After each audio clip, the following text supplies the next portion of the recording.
My name is Flora Vano, and I'm the country manager for ActionAid Vanuatu. And I lead and work with Women I Tok Tok Tugeta, which is 10,000 women who we work in gender responsive alternative to climate change, and 1,000 are women and girls with disability who they call themselves Women I Tok Tok Together Sunshine. And also within the platform, we have a women-led early warning system called Woman Wet and Weather, which is a two-way communication from government all the way reaching the last mile. And what was the catalyst for that? Now, ActionAid is used to work with women and organizing feminist movement around most of the countries. And the beauty of the work that ActionAid bring is how women organize and mobilize themselves in the face of drought, mainly climate crisis, and conflict, and any other disasters that happen in that side of the world. When we got Tropical Cyclone 15 that hits Vanuatu back in 2015, 10 years from now, ActionAid came to the rescue. Well, they came to Vanuatu and straight to Department of Women's Affairs, and they were like, our late Doris Day Kenneth, Director of Women Affairs 10, former DG from Ministry of Justice, rest in power. She held ActionAid hand and said, you were God sent, because we couldn't have taken off, build a movement of women. Women couldn't walk together. They were walking separately, silos, and we need what you did in other countries to replicate here. And because ActionAid showed her where the movements have been, how they mobilized women, how they get women to, respond in crisis. And so Auntie Doris Day Kenneth, she's a legend. She said, Vanuatu needs ActionAid. And so she assists in making sure that we set up blue tents, exactly like when a crisis was held. We put blue tents in all three islands, Eramango, Tana, and Efate, So like in Eton, the southern province. And then women started to come in and feel like they have a safe space, and they called it like house plural woman. Like, this is our house. This is more like our nakama, because the men have theirs, but the women don't have theirs. So this tent became the safe haven, became the safe place. And they all came out and bring out all these issues and said, no one is listening to us. We were even scared to say something in our own community. And then, big community gathering, you were not allowed to talk. So this is 2015. The first time ActionAid tried to get the women mobilized since Doris Day led the way. She is also choosing powerful women who start the journey with the whole team. And I joined in 2017 from the group, and I was being made to look after the operations and admin of office, because climate change disasters are a bit some new ones to me, for me to understand the whole architecture. And therefore, I joined in and said, I love this. I mean, if people get paid to help people, or, you do it for the passion you have, and you are a survivor, and you can actually know that this lady, has a lot, but she still put a smile. I mean... So you can see the impact. And you can tell that, we've taken her from one place and put her from another place. And that helped me to become where I am, with the help of, powerful mentors, and also my mom. She's been one of the strong rock behind a lot of what I do. Challenge, just tackling all the childcare support while I'm doing this career into humanitarian spaces, into disasters, and my kids are from 2, 4, 6, so I really owe this a lot to Mum. But that family and community is also very much a part of Pacific life, isn't it? Absolutely. That culture. Our culture, I think I really cherish our culture. I don't know from whichever other parts of the world that have this unique culture like ours, but I can say, we had, nuclear family is not encouraged at all. Extended family. So, I got mom, grandma, you name a sister who comes in here, come to my house now. Yeah. We look after you until when you be back on your 2 feet and then go. So we sort of house a lot of families over the years, but I think that's the goodness of family, and that's the goodness of being an islander in one community, and you can have other community members, family members there to help you, and I thank God for that. The current big program, like you said, is Tok Tok, Women I Tok Tok. So again, that's obviously in terms of not only bringing that community of women together around communication, but also in response to disaster. I'm assuming that's what it's for. So again, is that the progression of what you started with Blue House, with Women's House? So the Women's House, the Blue Tent. Yeah, Blue Tent, So sorry. from there, ActionAid should have packed their bags after 6 months into response, because they were just doing the humanitarian. The women from the Blue Tent said, you're not going back. You're definitely not going. We feel good, we felt like we came in a space that people listen to us. We've never given that space before. Yeah.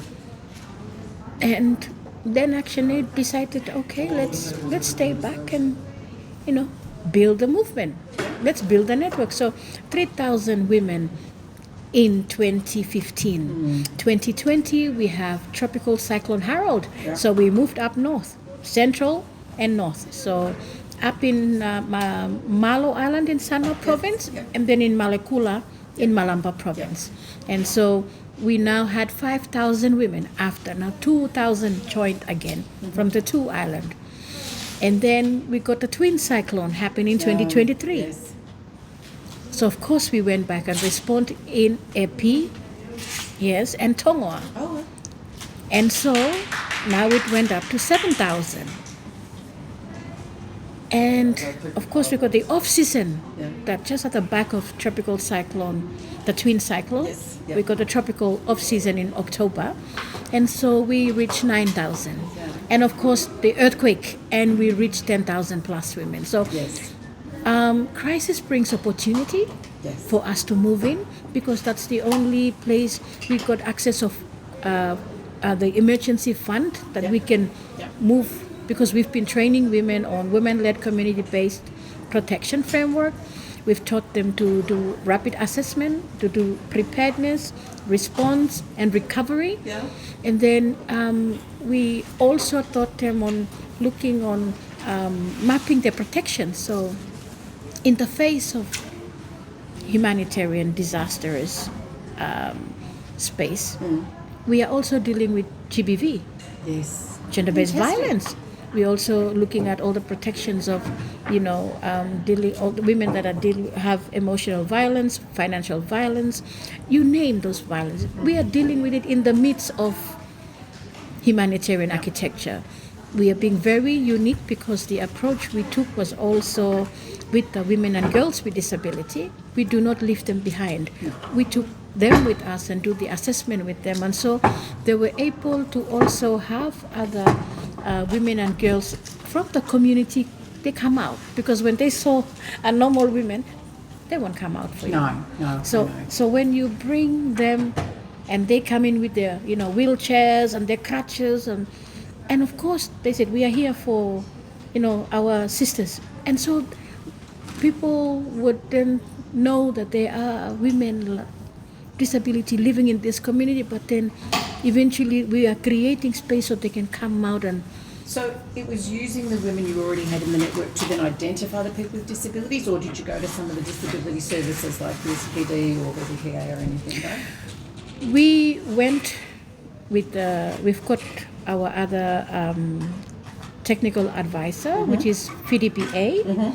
So Nelly Caleb and her team followed us onto response. Right. We also have young girls, Vanuatu Young Women for Change.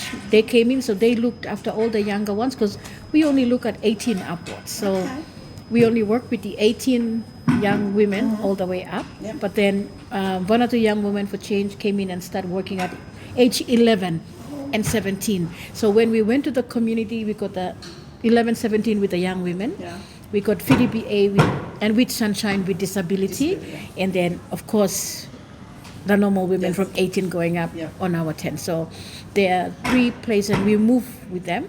And we, from Young Women for Change, they also have a nurse practitioner with us. So Yes. anything happens, like if there's a childbirth Yeah. happening, she will be immediately there to assist. So you've got a health response aspect to it. Yes. Do you gain data from that? Do you look at taking data from that in any way, whether it's health data or life situation data, or do you not worry about that so much? It's just the circumstance they're in that you service. We do the assessment and bring out all the protection issues, and some of the protection issues lead up to health.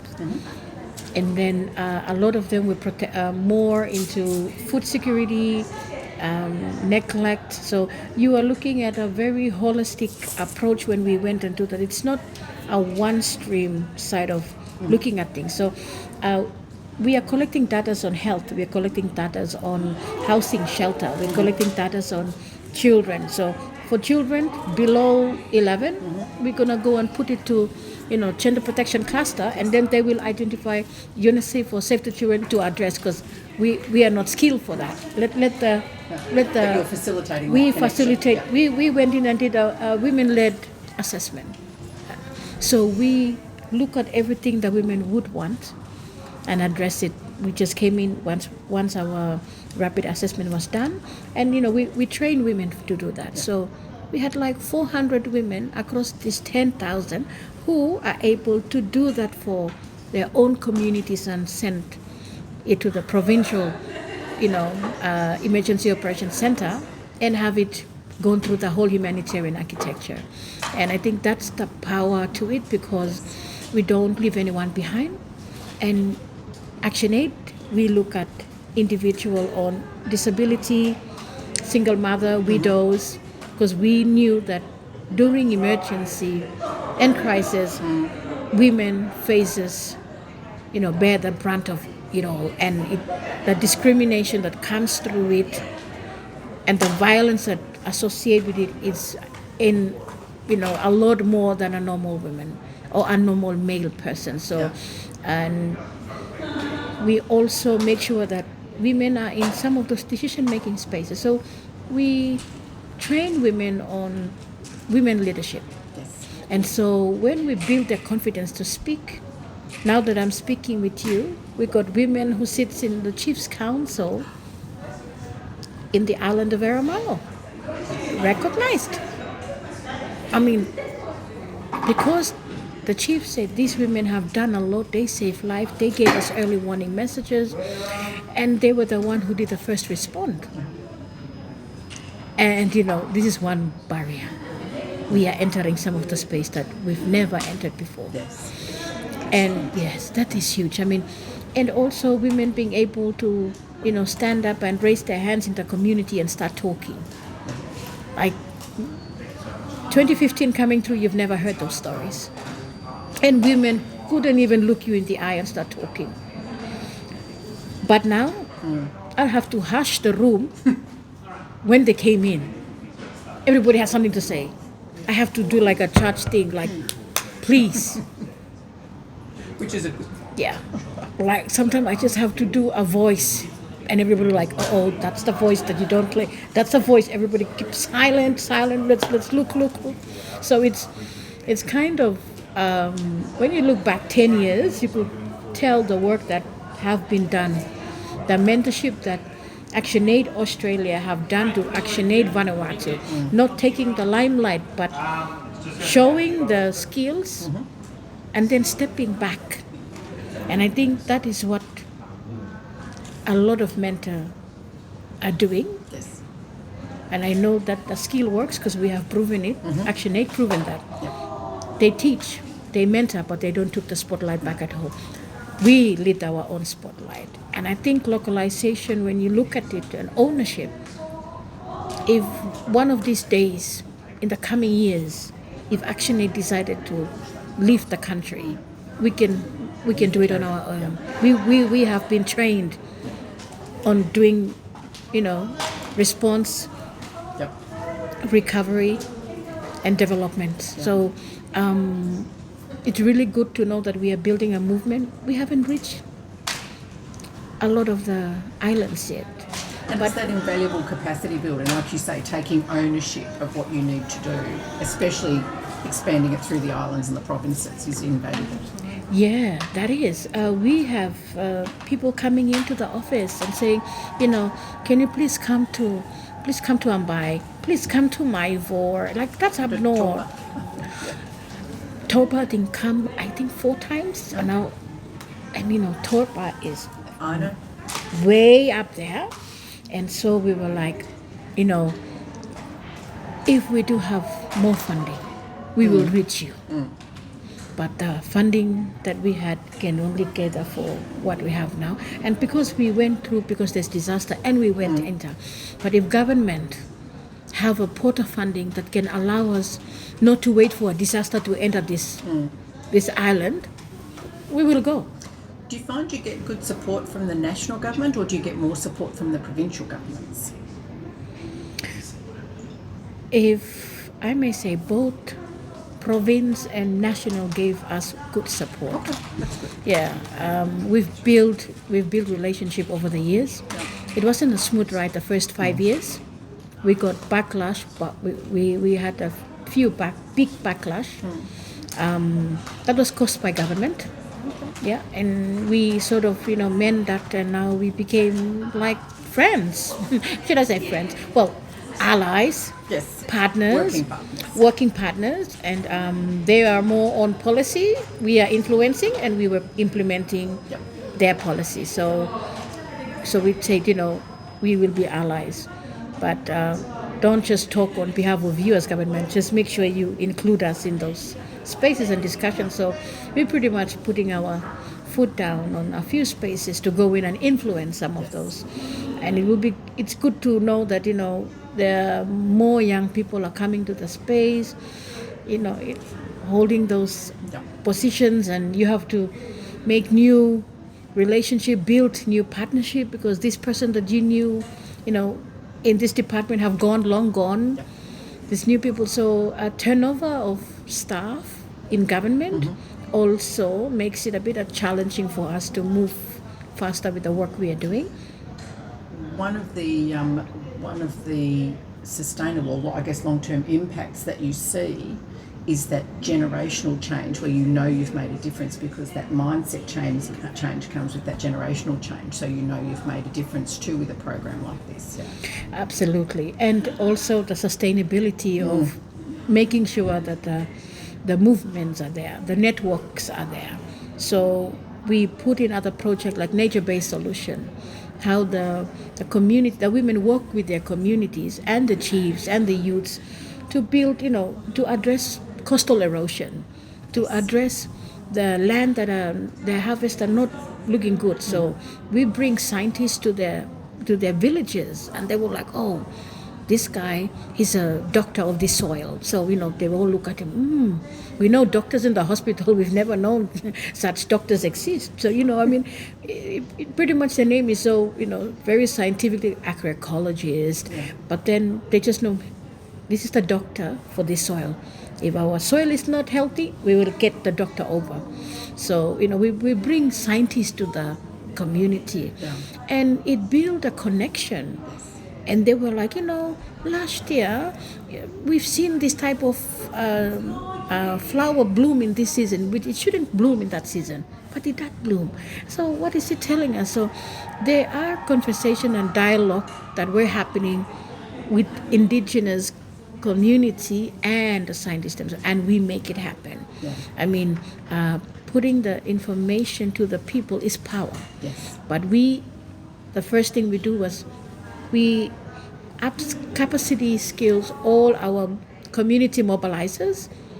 We get them to all the offices that they need to know these are the things you need to know. If you are speaking in the community, you have, those information, and information is power. And so you don't get information elsewhere unless to this authority, and they are the legitimate authority. You don't have it on Coco radio, don't get it on the, we call it the Coco Wireless? Yes, coconut wireless. Coconut Wireless. So we stopped the coconut wireless. So the women, because of the Woman Wet Weather platform, we had handset were given to them. Yes. And so we trained them just to can get a simple photo to record anything in terms of damage. If there was a minor, if there's a tsunami or a flood, make a small report by taking a picture, and then you just write in Bishlama what the picture is. Or if you don't know how to write, you press video and you record yourself. You just tell the story of what the picture was. So then we knew, and then we will make that narrative come into life. So then we don't need to go into the first assessment. They did it. Yeah. They know the people, they know their data, they know their place. I'm in Port Vila. Yes. So when I sit inside the National Emergency Operations Center on the comms cluster, I bring in all the information from the women, and I said, okay, since we're here, we got this happening now in these islands, and they're like, how do you? Yeah. Because of that connection and because of the leadership that the women are having on the ground. Yes. Because they knew no one else would do it for them. They have to do it. So a great success story of literally making that change and having that impact from grassroots, where they, like you say, have that agency and take that ownership. Absolutely. That's fantastic. Yeah, so you can see there's a shift of how men are looking at us now. Just last year, we have complete 119 household with solar home units. But the young women are the one installing, climbing up and putting, and the men are down there looking at them like, this is a man job. Obviously. And we were like, we need to change that mindset. Yes.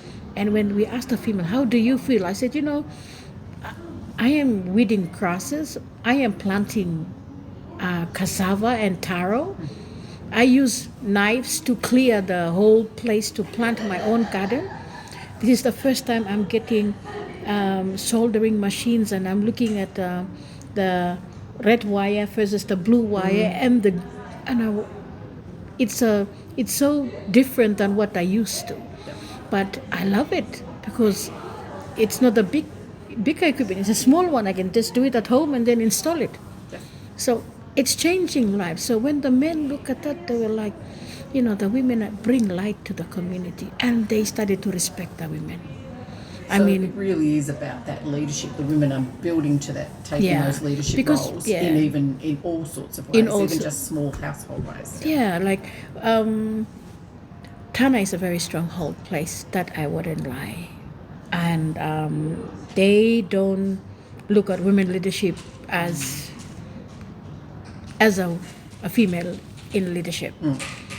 But the community that I'm talking about, energy, the young women from Tana, in north of Tana, in a village called Lawital, remote up north, up in the mountains. They had a big, massive ceremony. They even give us a goat. That, thank you for bringing this, project. And then they said they want the men to be the one to install. I said, I'm sorry, Chief. Thank you for giving, us your community for us to work with. However, it will be the women installing everything. But we would love for the men to dig all the poles for them to stand, put the solar, the roadside post of the solar light. The men are the one doing all the digging, and the women doing all the installing, and So it was fascinating to see. The first light we went, and the male are the one dancing to celebrate what the women have done. And I said, amazing, interesting, because Tana men, no, they can't, but they accept us. And that is change. And now everyone beside the other community were like, so how come you're the only one? The women went and give you like gun. The women put the light away. I said, we are living in a patriarchy society. I hope what we did influence your thinking and way on how you can include women more on community stuff, because we always felt left out on our very own homes. Yeah.